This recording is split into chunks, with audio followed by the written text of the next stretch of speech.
Hello, everyone. Welcome. I want to start by thanking you for your interest in philanthropy and in nursing.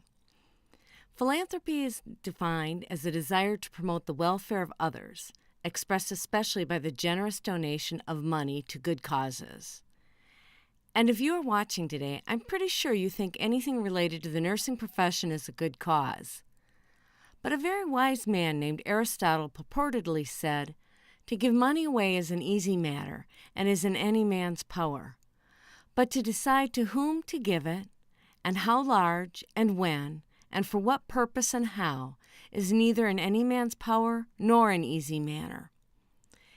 It takes more than knowing nursing is a good cause to raise the kind of money that makes a difference. As a nurse leader, you need to help shape decisions on to whom to give money, how much, when, and for what purpose, and how. But I think, most importantly, you need to be able to communicate your passion for how the nursing profession can make a profound impact on the human condition and find others who share that passion. By the way, my name is Colleen Southwell, and I'm going to introduce a little bit more about myself in a few minutes. But first, I wanted to go over what I see as the objectives for today's session. One, I hope that you appreciate the joy of giving to overcome any negative perceptions related to fundraising. Second, I hope you learn how to connect with major donors by identifying their passions. Third, I would like you to be comfortable initiating a conversation on giving. And finally, I want you to be comfortable and know how to use the fundraising toolkit for action coalitions. And I hope you've had a chance to take a look at some of those materials before reviewing the PowerPoint. So now I want to tell you a little bit about myself. Again, my name's Colleen Southwell, and I'm currently Associate Vice President and Senior Philanthropy Officer for Cardinal Stritch University in Milwaukee.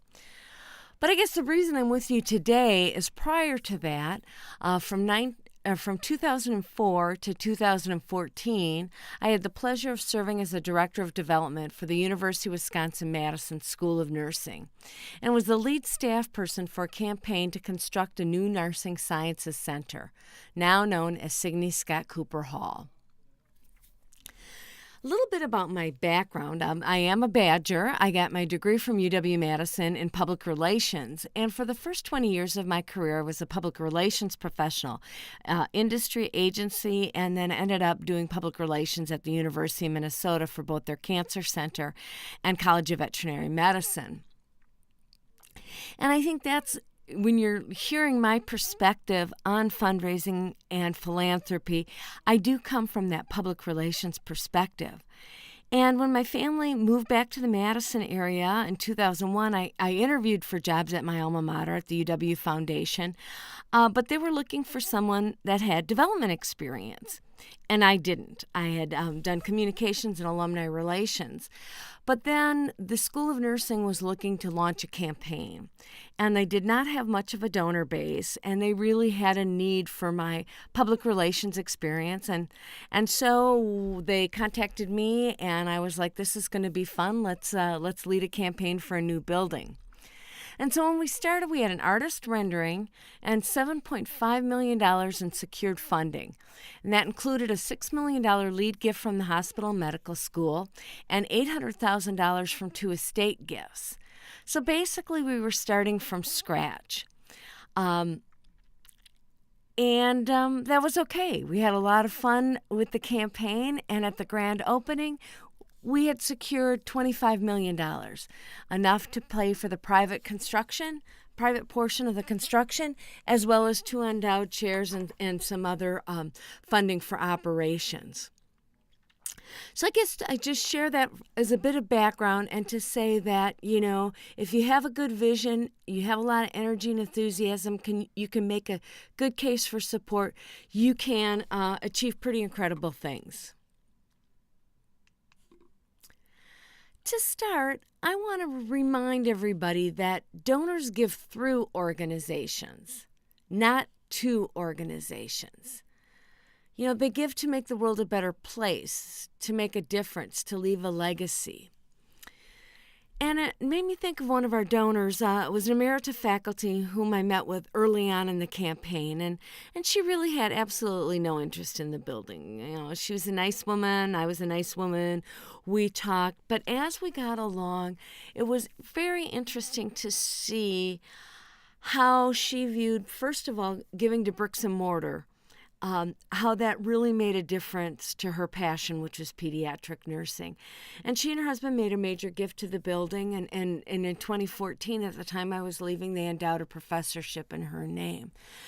So they didn't do that to be showy. They didn't do that to get their name in lights. They did that because they care passionately about children and the role nurses play in maintaining the health care of children. So as you go forward in your philanthropy journey, a key thing to remember is you need to discover donors' passion. Not everybody's passionate about nursing, and you might not ever get them passionate about nursing. However, they might be passionate about health. They may be passionate about things related to nursing. They may, nurses may have touched them in a way they hadn't thought about. And so part of your job is to help make those connections. But these pictures show people are passionate about the environment, about families, about diversity, about animals, about civic engagement, and about healthcare. And so hopefully you can find enough people that you can convert their passions into support for nursing. Right now, I'd like you to pause the video, and I want you to take a few minutes to think about a time when you made a meaningful gift, something that took thought, planning, budgeting. So you didn't just, someone asked you for money or you got a solicitation in your mail and you wrote a check, but when it was something you had to think about. It's like, can I afford this? So please pause the video, jot a few notes, and think about how you felt in making those decisions, or how you feel when asked to give in any occasion.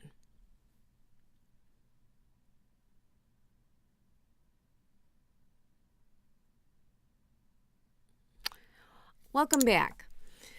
When I've given this talk to a live audience, a good number of people, to be honest with you, couldn't think of an example, and you could tell they felt a little uncomfortable.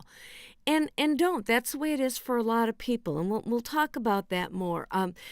Giving large amounts of money is not for everybody, and often again, we're struggling to pay the bills or save for college, or we're dreaming of a vacation, and those are things we care passionately about, and they're a lot of fun. And by all means, I encourage people to spend money on things like that. And the other thing is there are many worthy causes, and we often feel bombarded and almost perturbed when we're asked once again to write a check. So, if that's where you're from, you might be thinking, what's this talking about, the joy of giving? But each time I talk to someone, there's somebody in the audience who has experienced the joy of giving, and they've shared their story. They talked about not being sure if they really could make a multi-year pledge commitment and a multi-$1,000 pledge commitment. They'd have to check with their significant other, and they'd have to look at the budget. But they stretched, and they did. And every time I've worked with somebody who stretched and made that gift commitment, they truly did feel joy. So now I'm gonna explore that a little bit more with you. And I want to look at the difference between happiness and joy to help you just kind of get your mind wrapped around this. Happiness is earthly experiences, material objects. The basketball team wins, you're ecstatic. I mean, it's great fun. That's why we love football season, right? Or basketball season. Whereas joy is a spiritual experience, caring for others, gratitude, thankfulness. You feel that deep inside. Happiness is temporary, based on outward circumstances, whereas joy is lasting, based on inward circumstances.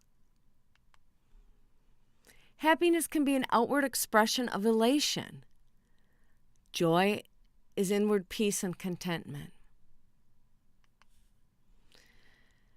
Happiness. In the midst of life's ups and downs, happiness is still present.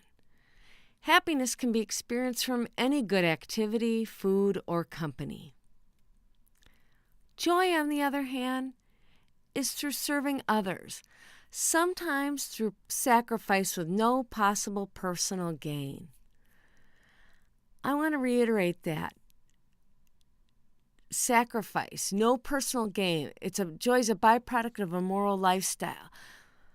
And when I talk about that, today we're talking about major gifts, and I'm going to tell more on the next slide. But major gifts come from sacrifice. That's why they bring joy. You may hear the saying, give till it hurts. This is why.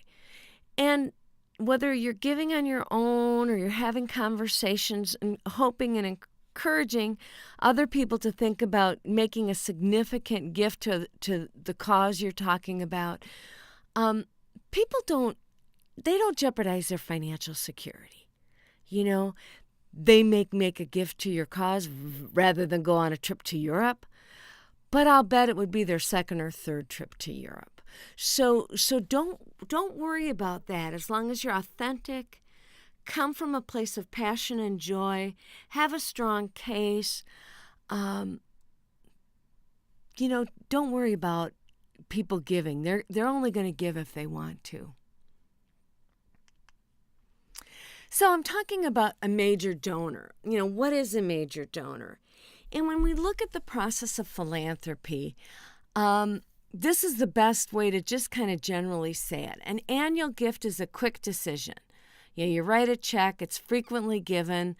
Many people think of it as a nuisance, perhaps. It's like every year, there's the walk for this or the jump rope for this or the Boy Scouts and the Girl Scouts and, your church and everybody, save the whales.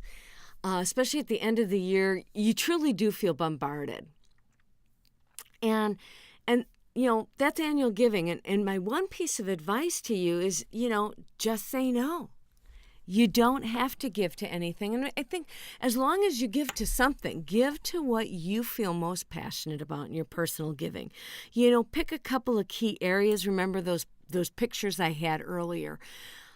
Narrow it down and feel free saying no, or feel free just giving $5, $10, $20, a token gift of support. And don't feel like you're being cheap.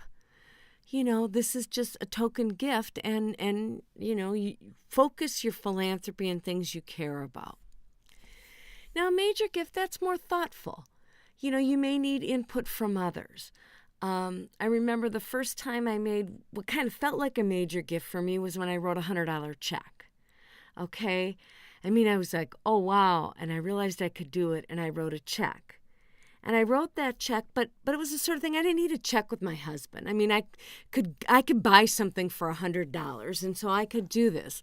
But then when the local library, their campaign come up, I talked to my husband. I said, honey, I think we can do $1,000. I think we should do $1,000.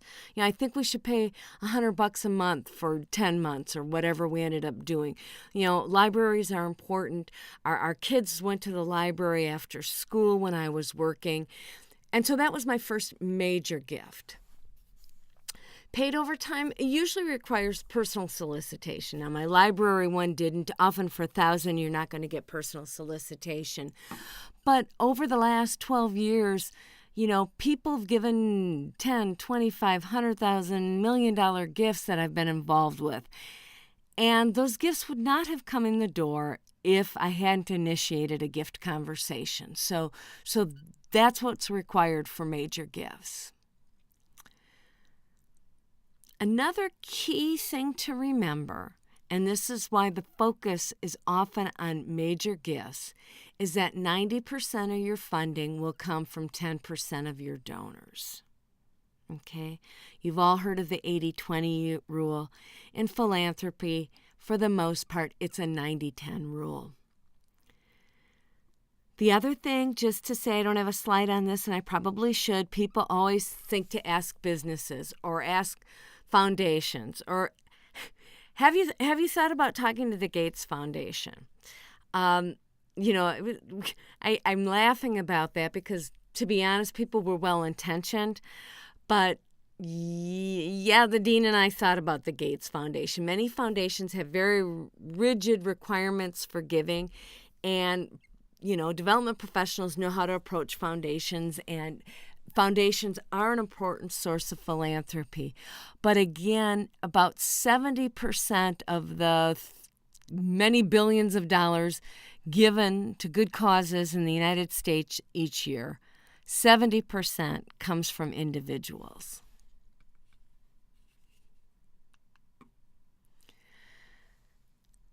This is the core premise in the donor pyramid. This comes from the materials that the Wisconsin Center or the RJW Toolkit for Action Coalitions put together.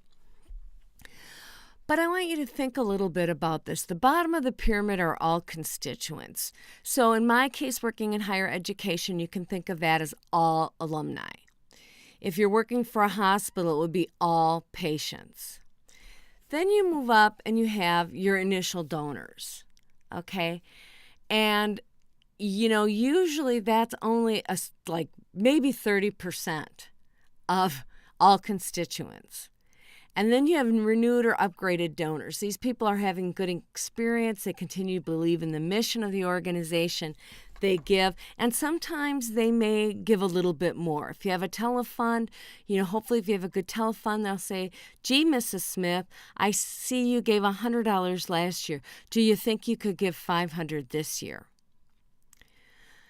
Now, from those pools, then we start getting into the major annual gifts, and that's when individuals are involved, development professionals. You go out, talk to people, leadership gifts. Major gifts are often for a specific cause or campaign. Capital endowment gifts. The top of the pyramid are planned gifts, and that's when people decide to leave a portion of their estate to the philanthropy.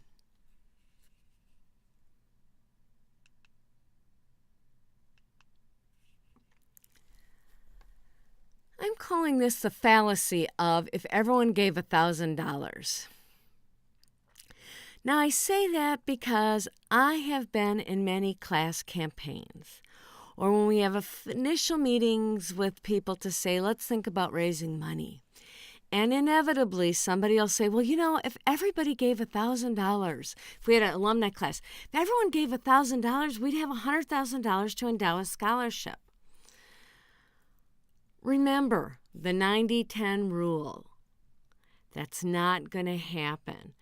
And after at least 10 years of 50-year class reunion campaigns, I know this by heart. I've experienced it. I didn't believe it at first. Trust me, it's true.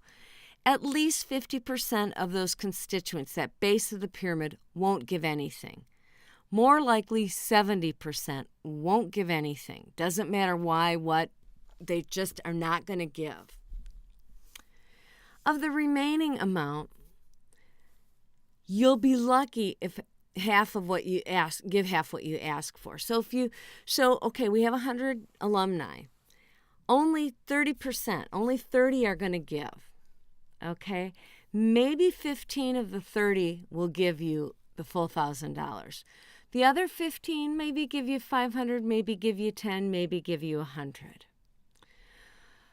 But the real problem with this is, of the 15 who give you 1,000, and maybe somebody's feeling particularly benevolent, they might write you a check for 5,000. But there's a good chance out of that group, someone could write a check for 25,000 had you only asked. Had you only cultivated a relationship with them and did some personal engagement so that they felt passionate about the cause. So, while on the surface, saying if everyone gave $1,000 or pick a number sounds fair, it's not equitable. There's a reason the country has a progressive tax code. For some people, $1,000 is a major gift. For some people, $1,000 may mean they're forsaking a lot of things. For other people, $1,000 is like me writing a $10 check. And so whenever you're going into a capital campaign and you really want to raise a significant amount of funding, please keep what we call in the business the gift pyramid in mind.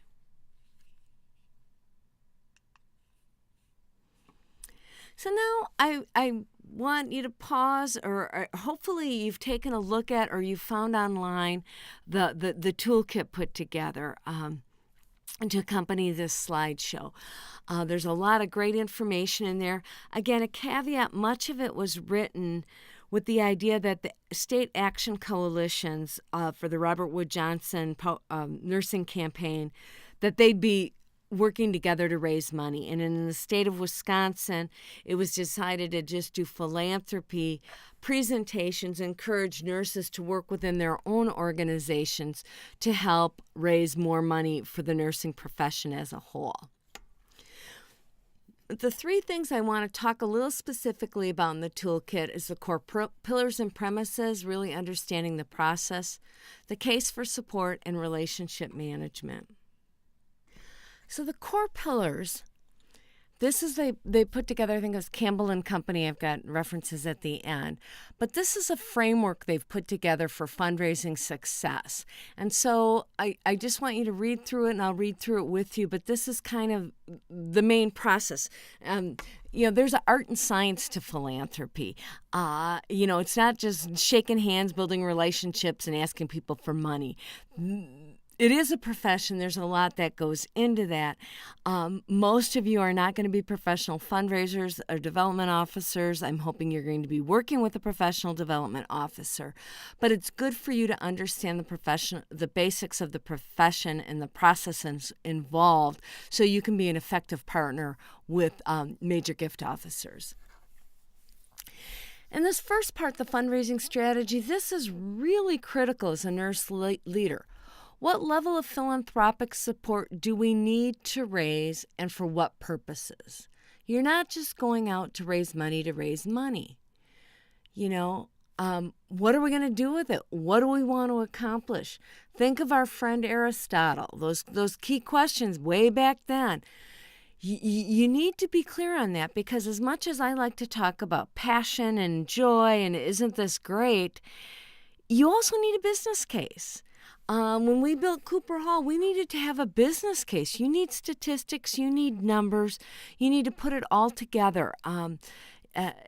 People need both if they're going to make a significant, especially if you're starting to talk $1 million investments in something, what's going to be the return on that philanthropic investment? What level of philanthropic support is feasible to raise? Do you have a base level of donors? Are you starting from scratch? And then you need to put a plan together. What activities and investments are necessary to reach that goal?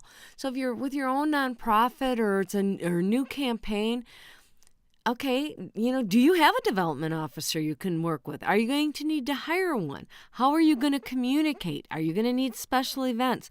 There's a lot of the infrastructure that you need to be successful in fundraising. And that's all part of the strategy, because you have to have a business case, and you have to make sure it's not going to cost you more to raise the money than you're going to bring in. Then below that, we can get to what I consider the fun stuff, and this is where development professionals can help you as well. What are the most effective ways to identify and engage new prospects? What activities will motivate continued and upgraded gifts from current supporters? So with Cooper Hall, we had several special events before we did groundbreaking. We got people engaged. We had a tease that looked at the history of the school and the history of the profession. We had open houses to come in and see how technology would use for nursing. So we really built on that and let people see what was going to happen and make them want to be part of this exciting future. The case for support. What aspects of our work and vision will inspire the greatest philanthropic support and have the greatest impact on our mission? How will we communicate our goals and vision most effectively to different constituencies? The constituencies are important. We communicated one way to our nursing alumni and another to individuals in the community who were maybe businessmen who didn't know nursing. And so we would maybe talk about the cost of health care. We would talk to others whose family member or mom was a nurse or something like that, pulling on the heartstrings of their love for the profession. Leadership. Who's going to be the champion for this? Fundraising your cause. What's the most effective way to get the engagement of your leadership? You need to have lead donors. Again, with the campaign for Signe, Skott, Cooper Hall, we were kind of starting from scratch. We had 5 women who were still living who had given over $100,000 when we did our first kind of fundraising event. But that wasn't the core nucleus of a campaign. And so one of our first goals for the dean and I was to go out and find and identify and engage alumni and others who could make a $100,000 gift commitment, a lead gift to the campaign, and be part of the campaign committee. And they were incredibly important going forward and recruiting others, making the case for us, making introductions for us.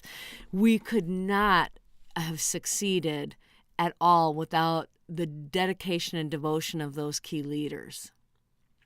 And then internal operations. What staffing will be necessary?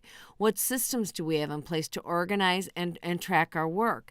And to be honest with you, I think this is one of the reasons the Wisconsin Center for Nursing, did not initiate a fundraising campaign, because it was not incorporated and set up that way. There was no receiving entity for the gifts. There was no way to process the gifts. And so it just seemed to be much easier to make it a little bit more decentralized.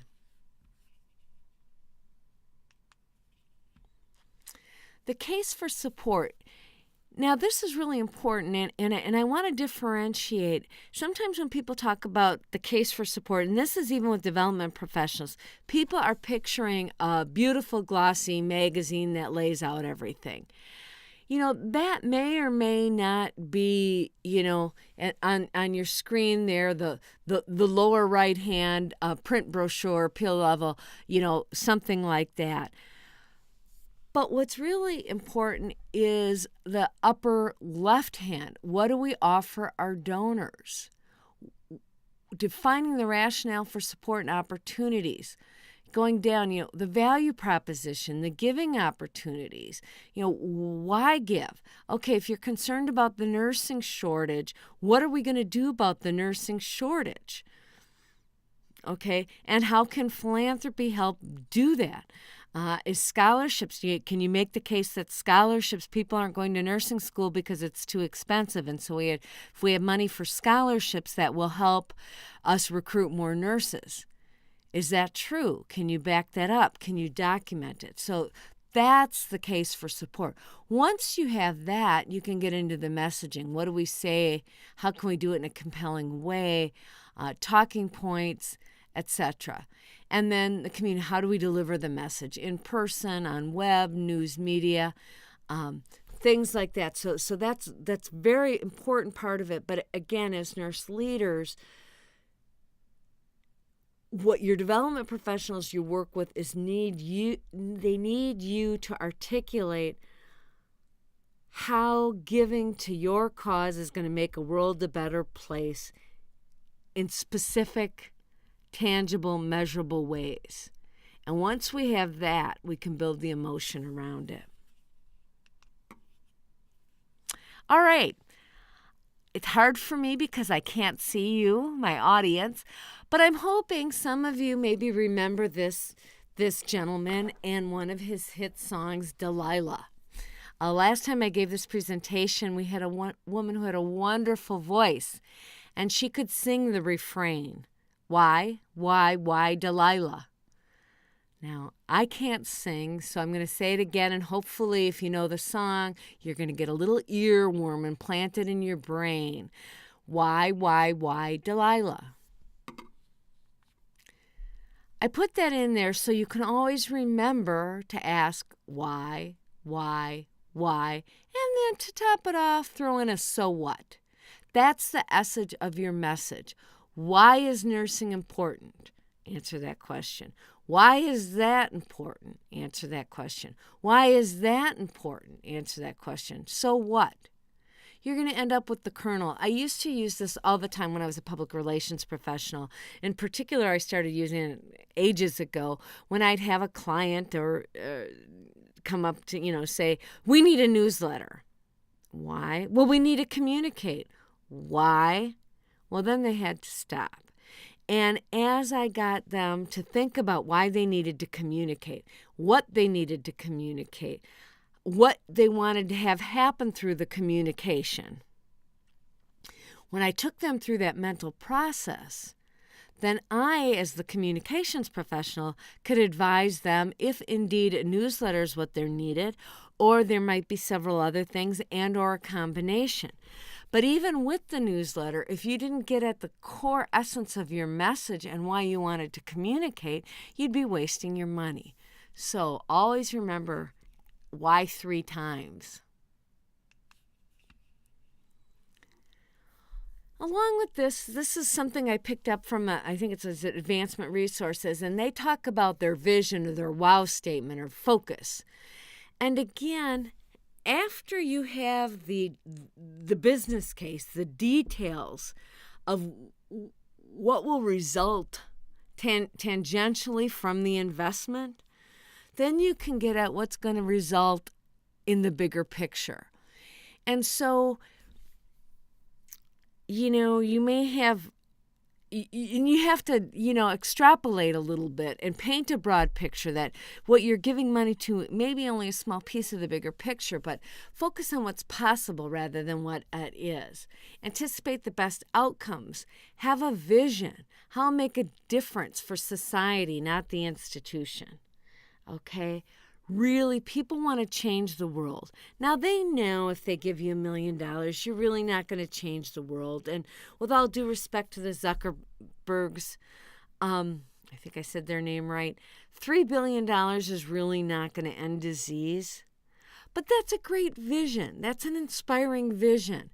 And so the philanthropy will do a part toward achieving that grander vision. And again, just to wrap that up, I wanted to throw Aristotle back in there, and I read it, but I wanted you to have a copy of the quote.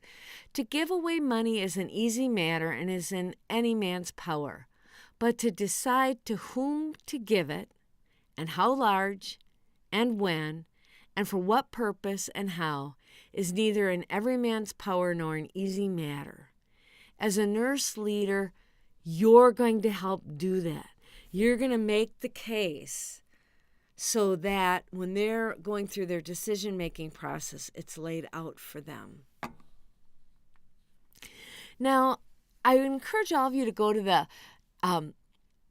Asking Styles or AskingMatters.com website, and they have great questions, and I'm sure many of you have been through with it, but there's different types of people in this world. And in this case, they're talking about your style of being a development professional, but I think everybody falls into those styles. Rainmaker, or there's extroverts, introverts, people who are very analytical, people who are very intuitive. And so when you're looking at your case and you're looking at your materials and you're meeting with your prospects, it's important to be sensitive to what type of person you are and what type of person your donor may be, and tailor the materials appropriately. This, again, is from the Campbell & Company, the toolkit, and it's the relationship management cycle. And like I said, ideally, you're going to start your campaign or your work with major donors with a base of annual donors. Not everyone has that. Then it's even more challenging to find people who are interested in the campaign. But that's, you have your core group of people who might be interested. And then you identify and qualify. And that goes back to, I said, it's not everybody has the same amount of wealth. And when you're really looking at individual cultivation, it's not fairness, it's just good economic resource. If I'm going to invest hours of my personal time in building a relationship with somebody, that somebody had better be able to make a gift of 10, 25, 50, $100,000, whatever amount. And with every campaign, it's a little bit different. But again, it's not judgment on the people. It's just the economic realities of, you can't spend, thousands of dollars to bring in a $500 gift. And so you identify, you qualify, and then you have the prospects. You cultivate, solicit. They're a donor. You steward, you make sure they enjoy it. Qualify, are they ready for something else? They're a prospect, and you go through it again. I want to share a story about we had somebody who was an annual donor to the University of Wisconsin-Madison. He worked in the healthcare business. He was not a nurse or a healthcare professional, but he was very involved in the economics and healthcare, and he lived in L.A. And, an alum knew him. He had been identified, and we knew he had money. So I met with him, and we got along well. And all of a sudden, there was an interest. And I said, would you be interested in meeting the dean to hear more about her vision? And he was honored. And so the next time I went out to L.A., the dean met with him, and she noticed all the Badger things on the wall. And it was they got along. He liked her vision. Turns out his mom's a nurse. We asked for a gift for the building. He got, that was great. He liked that. The next thing we knew, we asked, we knew he had a bad experience. He had endowed a professorship at UCLA, did not have a good experience. So we talked to him, would you be interested in doing a limited term professorship by making a gift of $40,000 a year for 5 years, a $200,000 gift, and that would make you one of the lead donors to the campaign. He loved that idea. He joined the campaign committee. He was there involved with the professorship. When the professorship was hired, they got along well. Cultivate, solicit. We have the grand opening for the building. He's a key player in all this. Stewardship, qualify. Come back to him. How would you like to endow that professorship? He did. So at the end of the day, this gentleman was probably a $1.25 million donor, and we went through that circle process about 3 times. So this is an arrow, but think about that circle process. So you can almost have that major gift relationship circling through here. But it's a definite process: ignorance, awareness, interest. That's a lot of what we used to call it the UW-Madison or UW Foundation, marketing, one to many, many to many. I mean, it was like, how do we build excitement on this? When you get to major gifts, you really end up in the last 3 columns of that. They need to experience what they're giving to. They need to see, hear, feel the results of the work. They need to know the people. I knew Richard, the last story I told you about, was a qualified prospect. He showed interest. He was willing to meet the dean. They hit it off. He believed in the leadership. So he's likely to contribute. He contributed. He participated. He attended activities and events. He was a volunteer. We asked him to serve on the committee. He did it. He felt part of the organization. He contributed major gifts. You get ownership. Seek new ways to advance the mission. The organization mission is part of their personal mission. And at this point, the organization receives the mass majority of the person's philanthropy. Now, donors, they go through a deliberation process with each one of these. So this is how before it was kind of how we engage them, how we work with them and build that excitement. But in this time, this is what they're thinking as they're deciding to continue the relationship and maybe make more of a commitment. Are they doing a good job? Do I approve of the methods? Do I believe in the leadership? Is this a good return on the investment? Do I like what I see happening? Do I feel like I'm making a difference? Are they recognizing me? As I participate, do I feel valued, valuable? Do I enjoy it? You start to think, can I give more? And the end, am I proud? Can I ensure work continues after I'm gone? Do I want to leave a legacy? And I want you to, in some of the background materials that Advancement Resources did with this, the verb, it changed from, is the organization doing a good job, to are we doing a good job? And that's an important shift. And remember the story I told you about Richard. Yeah, we were doing a good job. He experienced it. He gave $50,000. He felt more valued. He saw, he wanted to test whether, he loves academics. This is good. So he gave $200,000 for the limited term scholarship. And at the grand opening, the completion of the campaign, he was so proud of what the organization had done. And he wanted to make sure this continued on. And he decided to leave a legacy by endowing a professorship.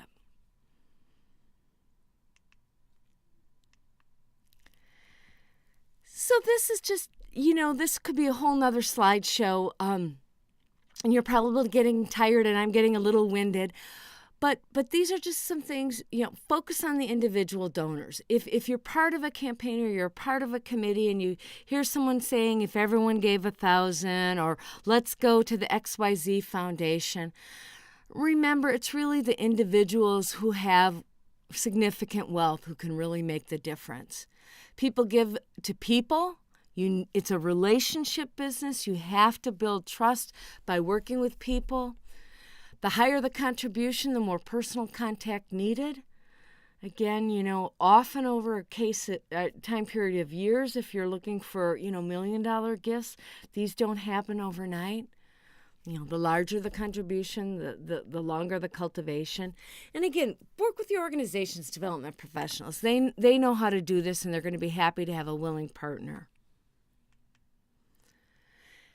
And this, again, sort of reflect to yourselves. I'm pretty much done here, but, think about, visualize what are some signs, know what you know about nursing and you're raising money.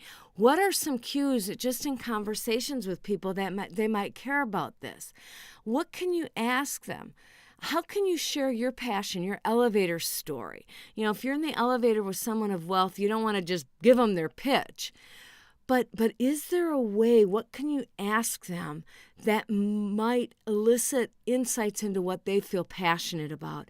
And then how can you bridge that passion to your passion for nursing? And if you get into a real conversation and they're intrigued by what you're talking about,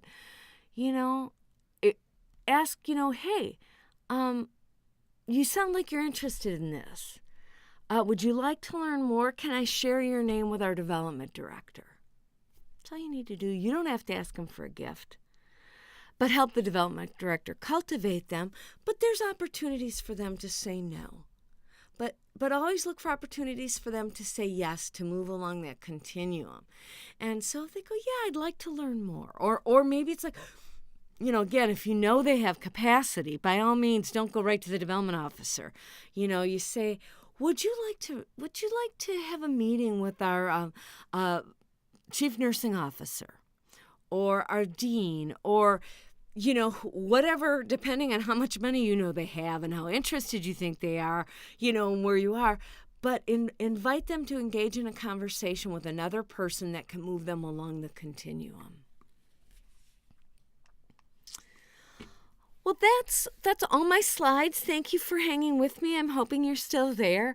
I probably should have done my credits a little bit more detailed for this, but many people have enlightened me over the years, taught me. I appreciate their time, and I want to thank them, and I refer to them throughout.